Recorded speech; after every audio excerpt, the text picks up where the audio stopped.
Welcome to the Time to Fly podcast. It's time to give your business wings and take flight to achieve more impact, influence, and income with unique perspectives, tools, and tips from successful entrepreneurs and business professionals to help your business fly. Here to educate, encourage, and entertain you with their own unique perspectives and experience, plus sharing anecdotes of growing up as cowgirls. Here's your co-hosts, Jill Fleming and Nikole Haumont. Hello, and welcome to the Time to Fly podcast. I'm your host, Jill Fleming, here with my co-host, Nikole Haumont. And today we're going to be speaking with Joie Gharrity.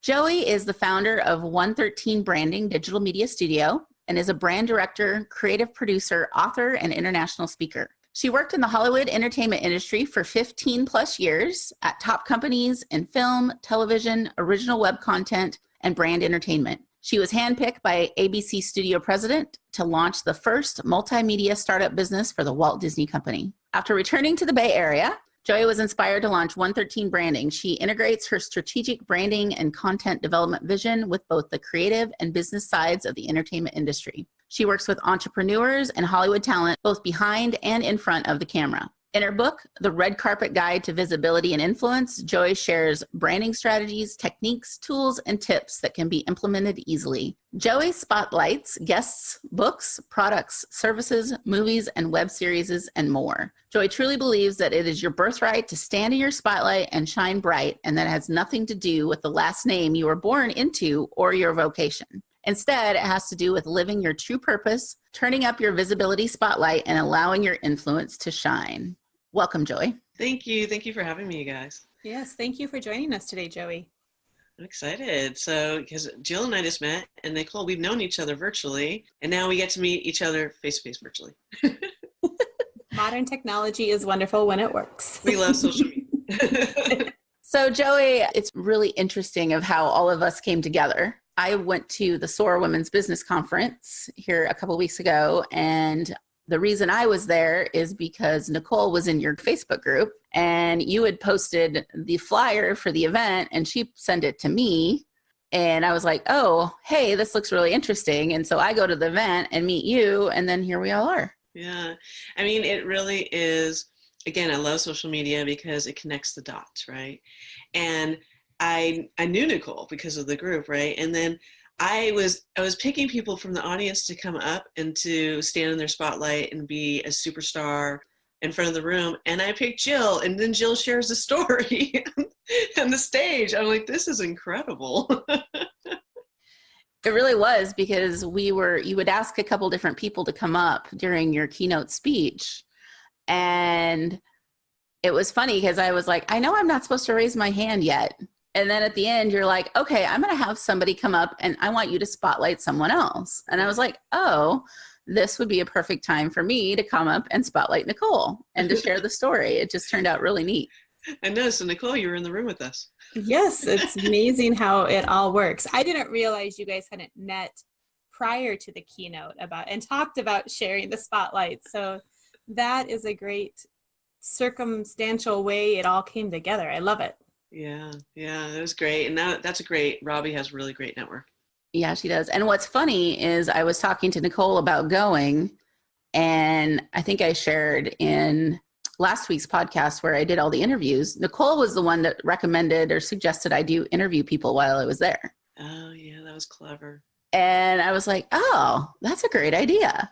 Yeah, and so it really created all of these really neat connections of just asking, wisdom questions and putting them all together for last week's podcast to be able to share. So it's just kind of neat how all of the pieces fell together.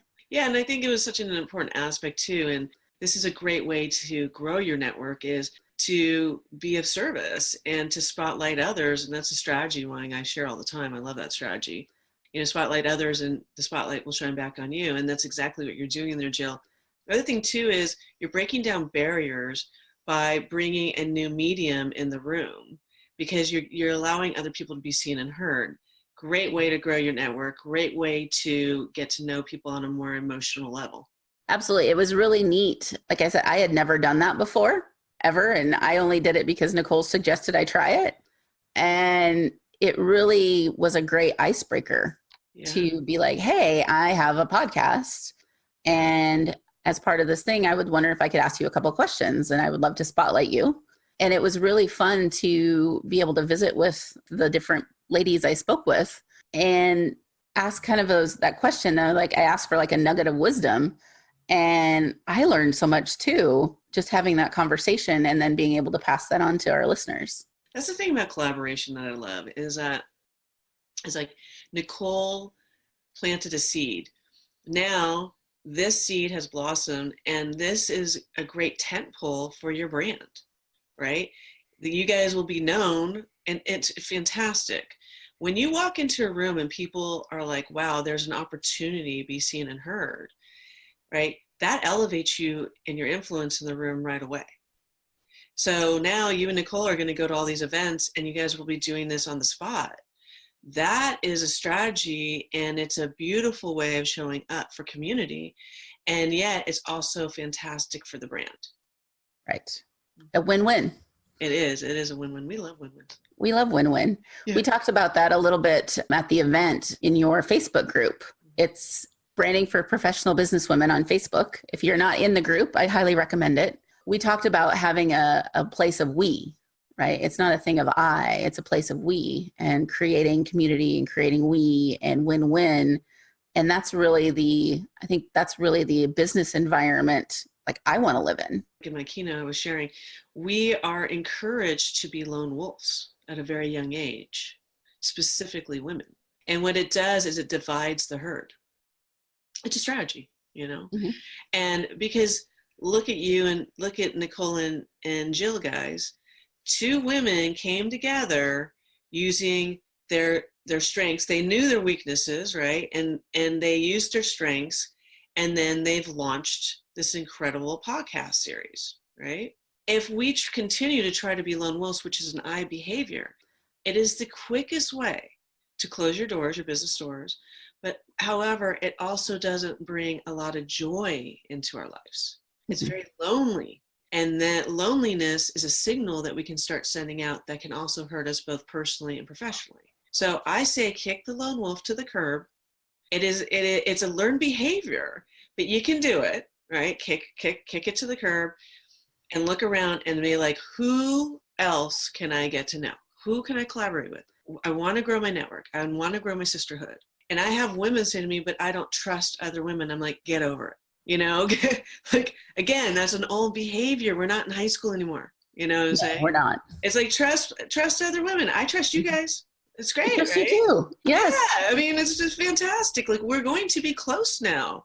Yes. But that lone wolf behavior, it is sabotage. I absolutely agree with that, because I had thought about doing a podcast for a long time.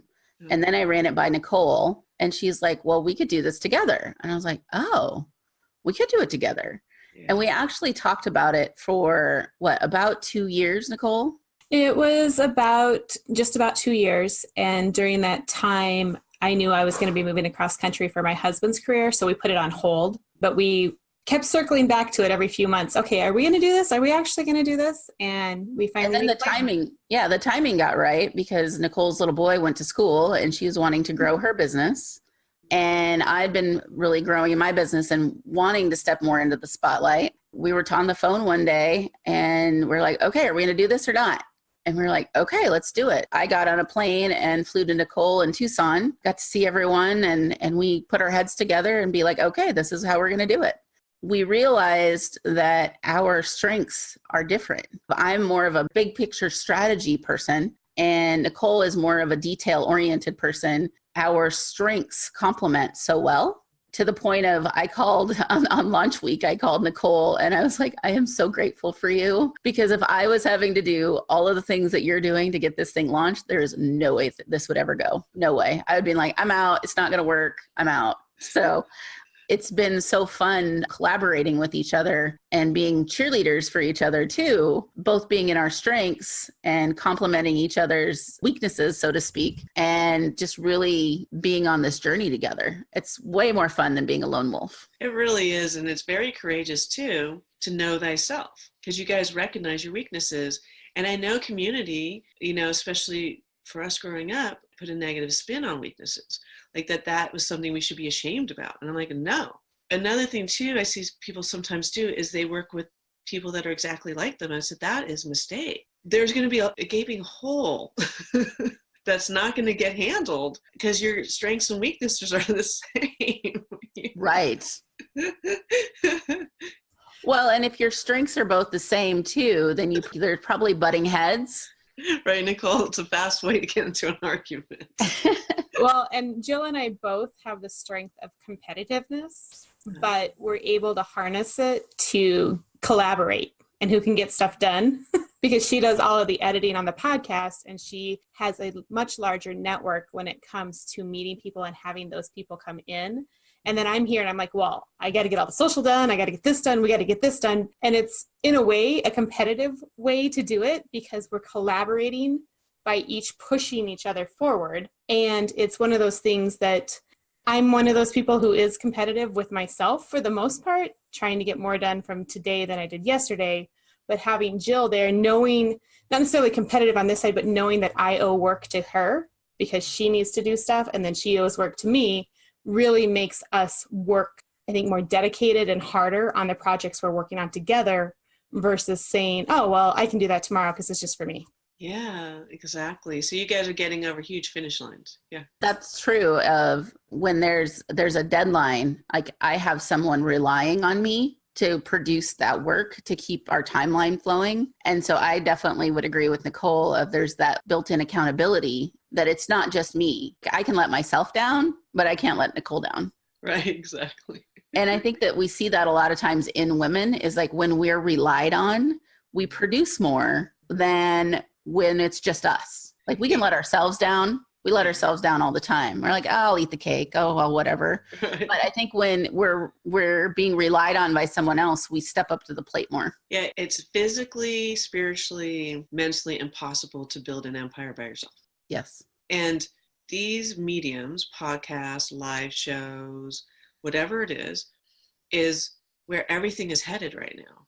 It just is. And, you know, some people are great at technology and some people aren't. And so I just encourage people to then find the person that is a tech diva, right? And then you bring your other strengths with that. And you guys are going to have a blast. And you got to get outside of each other's backyard. Because I see entrepreneurs out there and they'll churn inside the same backyard and they'll wonder why they're not making as much money as they were before, or why they don't have the same amount of clients. It's like, because you're churning in your own backyard. You want to be churning in Canada and you want to be churning in Japan. I mean, it's real. And people are like, Japan. I'm like, I literally a couple months ago had someone that heard about me call me from Japan. Literally. And it's just like, I've heard about you. Wow. Can we talk about what you do? And I was like, I would be happy to talk to you. Incredible experience, right? These strategies for the big brands and corporations out there, they know them very well. And so we want to decode all this for people out there. And so that people are just like, okay, got to get out of my own backyard. No more lone wolf behavior. Collaboration is key. You know what? I don't know something. I'll find someone that does, you know, and then we can all elevate together as a community out there because we're all born with different gifts, right? The way I look at it is like we're all in a blockbuster movie. Right. And we're all just playing different characters, you know? You know, you're right.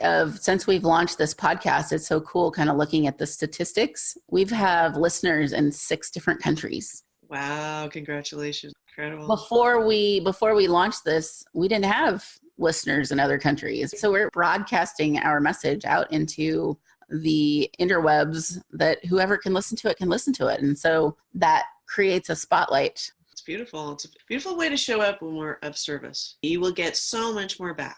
So much more back. And people can get a little caught up, right? Mm-hmm. Oh, you know, I don't have time, or then that person will get more than me, or they'll be more popular than me, and all this kind of stuff. And I was like, kick those behaviors to the curb.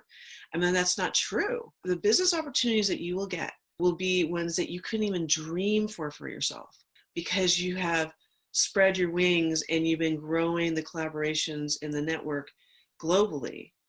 That those doors will start opening that will just blow your mind. Yes. And you mentioned being in a blockbuster movie. Like that's your background. It is. Yeah. So I remember hearing in your keynote some of the kind of cool stuff you worked on. Share with us a little bit of what you learned about collaboration working on big blockbuster movies. Sure. So the first movie I ever worked on was Stargate. And I was just a pup. I was very young, and I was like, whoa. And I was like, I wonder if this movie's going to do well. Did it do well? Yes. It like basically set us on fire. What was very interesting about it is at the time, a mentor, I was asking him, I was just like, we haven't put anything in the can yet. And so how are we going to talk about the movie? Because it takes 2 years to fill theater seats. Mm-hmm. Right. And he was just like, he's like, well, we're going to talk about the crew. We're going to talk about the special effects guy. We're going to talk about who we do want to cast. We're going to spotlight everyone and anything that's interesting so we can get the ball rolling. And I remember him telling me it took 2 years. And I was like, 2 years? No, it doesn't take 2 years to fill a theater. And he's like, absolutely it does. And so now what part of my teachings I talk about out there with everyone is don't wait to start announcing or telling the marketplace about what's coming down the road, because it takes a long time to build that kind of buzz to fill your group programs or to fill seats for your next event. And so think about it like you're a blockbuster movie. Now, I'm not saying you have to start 2 years before, right? But I think that that's very interesting for people to understand that. And the second thing I learned is that hundreds of people work on a movie from beginning to end, right? A lot of them you don't even meet because they have different department stuff in the studio systems. But think about how many natures have touched that one project before it rolls out. And that's how movie magic is really created. Well, and that's the ultimate collaboration. Yeah. We talked about collaborating and not being the lone wolf. Could you imagine making a blockbuster movie as one person? Right. It would never happen. Like the director has a lot of power because they're directing the project. However, if that director isn't surrounded by all these departments and all these teams, and if people don't believe in it, and if they're not backing it, right, with their own energies in the exchange of energies, think of how different your project will come out versus coming out with something that's going to be this mega, mega, mega hit.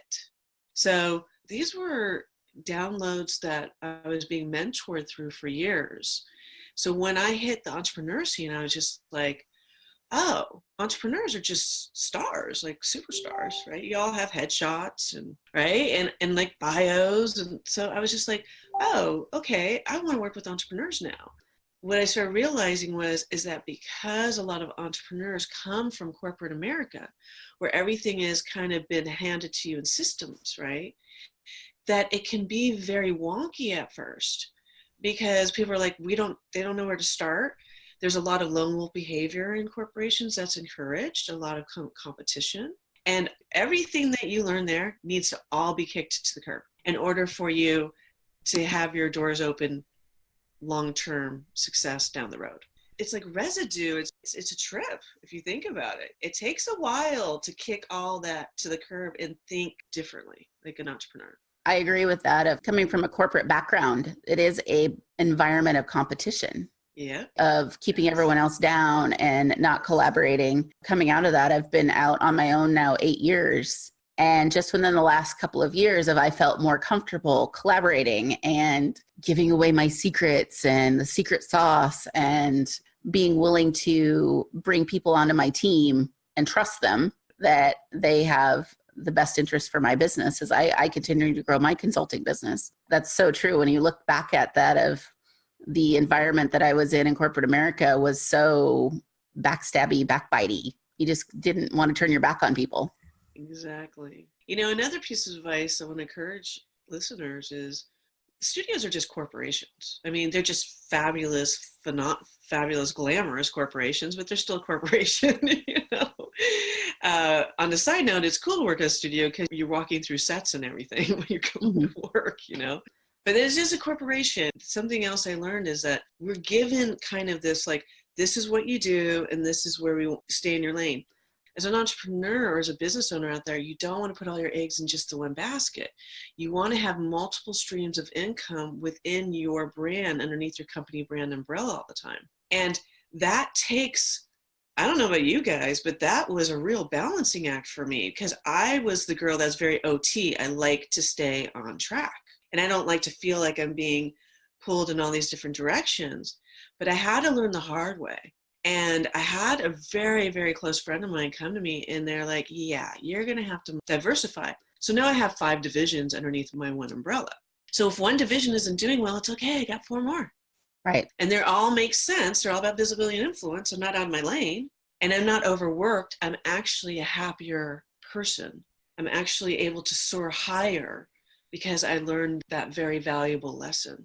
I'm a big believer in having the multiple streams of income, especially if you are a W-2 employee still. Start doing that side hustle before you leave corporate. Thank you, sister. High five to that piece of advice, because you'll see what people will do. It's kind of like, I call them red horses, is they want to burn the house down first and then start. And I'm like, no. Take Nikole's advice, hustle on the side, get everything you want rocking and rolling first. Lose sleep, don't sleep, because it is a hustle to get that momentum and that buzz and that leverage. And it really comes down to this, guys. The visibility and influence piece out there, Hollywood knows this very well. Entrepreneurs, I'm encouraging them to get out of the shadows, because you got to brag. You got to talk about what you're doing. You got to put this huge spotlight on it, because it takes a while to get that visibility influence here so that you can be selling your products and services. And it's directly linked to your financial abundance. I agree with that, especially on the side hustle. Like Nikole said, is like, I look at it as you say, you're growing your influence. It's kind of like when you birth a new business, when you start a new business. I see so often that when the red horses, as you call them, they burn the house down, they put all of that pressure on this new baby business to perform. And if you look at it as if you had birthed a child and you have like this toddler running around and you're putting the weight of the world on its shoulders, how do you expect it to thrive? It can't carry that. It can't breathe.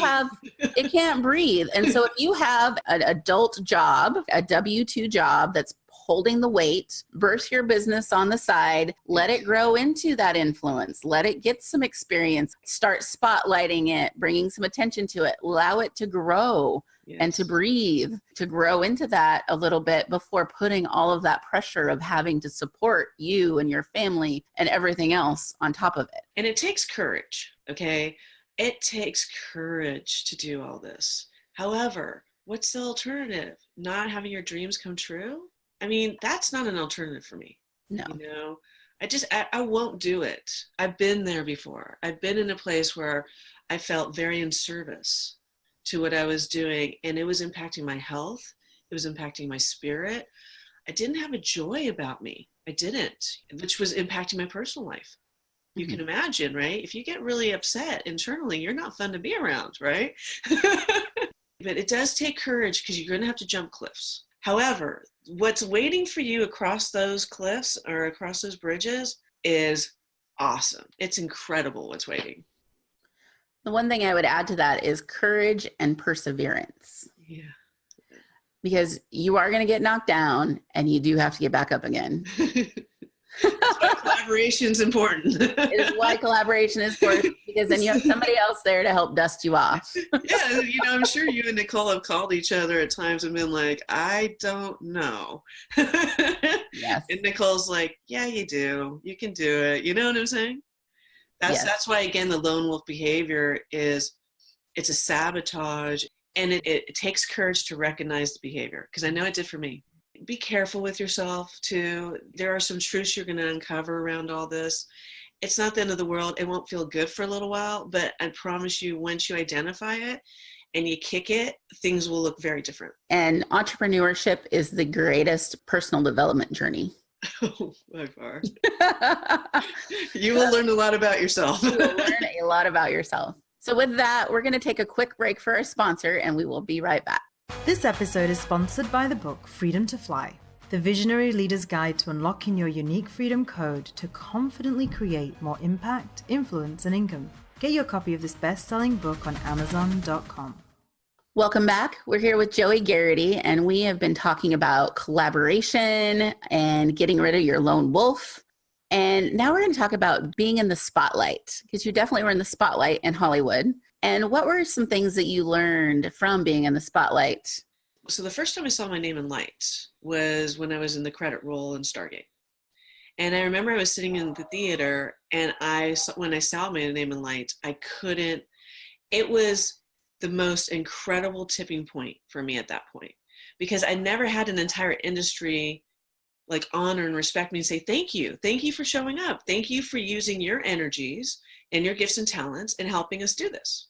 And having my name with all the other crew members is so exciting, because I was like, wow, this is bigger than us. So the 113 brand signature strategy is this, is I want to encourage everyone, a minimum of once a week, is, even if you don't know the person, but you've been admiring what they're doing, is to literally spotlight them across your social media and tag them and talk about why you're digging what they're doing, why you are liking what they're doing. And I've had people say, yeah, but that will take away from me. And I'm like, no, actually your spotlight will get bigger, because for two reasons. One, you'll be in their backyard. So there are people who've never even heard of you will hear about you. And second of all, people support those that support them. And that actually kind of leads into us talking here today of, you suggested we do the triple dip. Right. So tell us more about your triple dip. This is another 113 branding strategy of mine. You can find it on Huffington Post as well. And it's called the double and triple dip. And then we can talk about the banana split. But let's start with the double and the triple. So Nikole and Jill and I are going to be doing a triple dip here, guys. The way it works is that you find people that you're digging what they're doing, and it really works best if you find people that have nothing to do with your field. Okay. So I've done this with healers. I've done this with like coaches. I've done this with a lot of different people. And you guys make a decision of how you're going to cross-pollinate. And so for me, I love getting people's personal quotes. That's a big thing for me. Or I'll read a blog there. I'm like, oh my God, I love your blog. I have a blog. How about if we double dip or triple dip with 3 people? And then you pick the same day and the same time, and you all launch the double or triple dip together, and you tag each other, and you do it across all your social medias. What do you think happens out in the marketplace? You get attention. A lot of attention. It's a lot like what we do when we're about to launch a movie, right? We're tagging everyone. That's essentially what we're doing, right?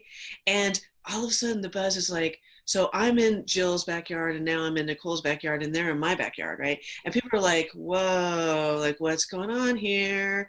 Oh, you know what? Maybe I should get to know Jill and Nikole. I mean, because clearly Joey's vetting them, right?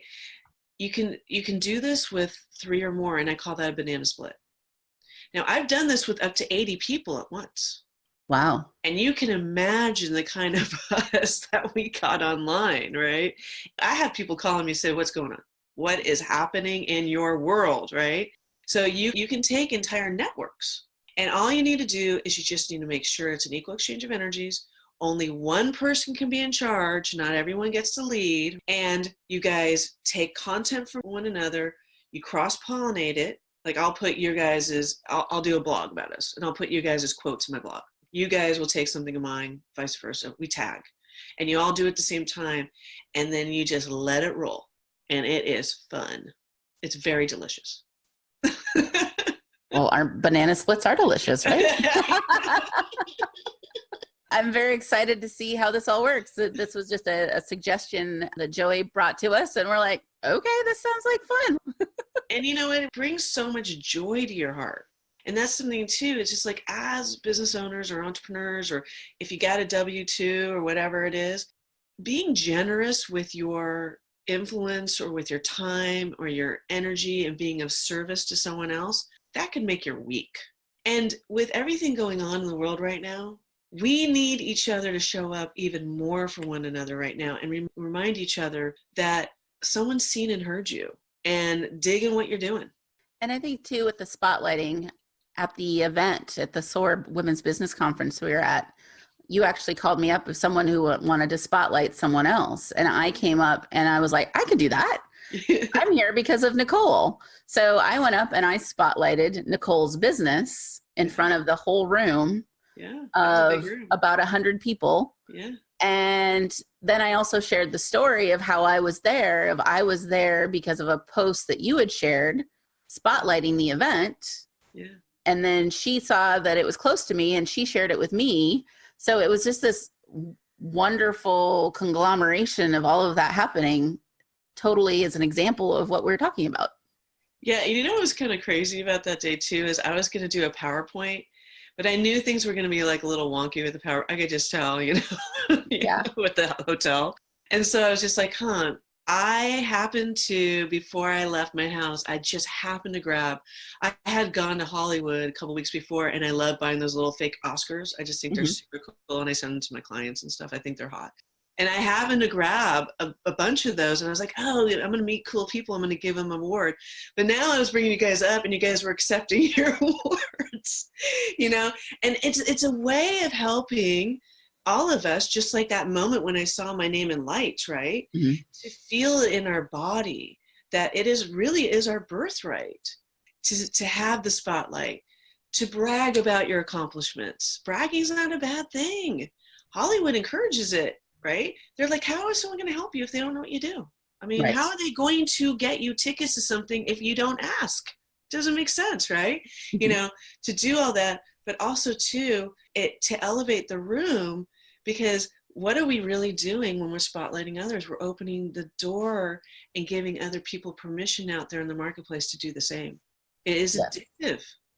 I like supporting other people, and I like the spotlight aspect of it, because one of the reasons my business that I do is helping people promote their businesses, because it is hard to do self-promotion, period, end of question. I don't like to promote myself, but I'll talk about Jill all day long. Right. Exactly. It's rolling the credit. I have a quote out there. It's like, don't forget to roll the credits, right? Give people the recognition they deserve. Why is this difficult? I will watch some people and I'm just like, because I'll know who's been helping who, Mm-hmm. Never gives that person any recognition. Why? Well, first of all, it's not fair. And second of all, you're not opening doors, but you're not letting that person like Nikole be able to bask in her greatness. What's wrong with that? It's fantastic. What I discovered over the last couple of years with relaunching my business, because I went back to Hollywood 2 years ago. I got a call from an old friend, big fan of his. He's like, hey, got this business. So I went back to Hollywood. And what I learned about myself while I went back there for roughly about a year is I was back in big meetings on big lots, back at Disney. I was back in Paramount, all these different places. And I changed. I had shifted a lot. And so things that before that would have kind of been very uncomfortable for me, I was able to now lean into through the experience, because I believe that there's a philosophy out there that the reason people don't want to get visible or they don't want to stay in their spotlight is because they're fearful of criticism. But see, I don't believe that's true. I actually believe that it has to do with how much love we're able to take in. It's incredibly uncomfortable to wake up and have 1, 2, 3, 5 people talk about you on social media, praising you. It is, because there's so much love is coming at you, right? I've had to learn my love bucket wasn't very big. And I've had to learn to really grow my love bucket, right? Because at first, I almost had to go to bed because it was wiping me out to have all this love come at me, like praise and testimonials, and people are like doing blogs about me or having me on their shows, right? And so I just wanted to share with people out there, look at how big your love bucket is. Because if you admire Richard Branson, imagine how big his love bucket has to be that successful. It's not about fear and being criticized. It's that guy can handle islands and islands of love. He is very loved, right? And he doesn't run into the shadows. He leans into it because his love bucket's gotten bigger and bigger and bigger. It's the same thing with the stars. I hadn't thought about it in that context, but it kind of comes back to being willing to receive in your love bucket. Yeah. Oftentimes I find with women, if you give them a compliment, they discount it or they reject it. So it's like they're like batting away the love from the love bucket. That's been a lesson I've learned over the last few years of learning to receive, because it's way more comfortable to give. It's way more comfortable, as we were just talking about, to spotlight Nikole, right? Than when other people are talking about you, and to receive all of that gratitude and appreciation and those things that are really, if your love bucket's not full and you're not willing to receive that, it becomes very uncomfortable. It does. And so this is one of my quotes. Uncomfortable is the new comfortable. Because guess how much love I've been getting for the last 2 years? A lot. And so now I just wake up uncomfortable and I go to bed uncomfortable. And I'm okay with it. The uncomfortable level's gotten different. Because like with anything, you do become familiar with it, right? Think about the stars. Like they can't even walk down the sidewalk without people going, I love you, I love you, I love you, I love. Can I get your autograph? Can I talk? Can I take a picture with you? Imagine how big their love bucket has to be to take in that kind of gratitude. It's the same for everyone else on the globe. So I ask everyone, encouraging everyone out there, look at your love bucket, double and triple it, quadruple it as fast as you can, because what will happen was things that you've been wanting to happen that have been stalling out will start happening for you because you're going to be able to let the love in. Wow. I think that's a great place to great place to end. We truly appreciate you taking the time to be on our episode today, Joie. Thank you both, Jill and Nikole. I so appreciate both of you. And I can't wait for our triple dip. And, and Nikole, I'm so appreciative that you encouraged Jill to come to the event because look what's happened. Exactly. It's a great way for a mompreneur to get extra networking done. Exactly. So with that, thank you so much for being on the show, Joie. And please go out, take all of these nuggets of wisdom and help give your business wings. A big thank you to this episode's sponsor, Freedom to Fly, the visionary leader's guide to unlocking your unique freedom code to confidently create more impact, influence, and income. Get your copy of this best-selling book on Amazon.com. Join our fly. Stay informed of all things Time to Fly by subscribing to our newsletter at timetoflypodcast.com. And be sure to tune in to our next show.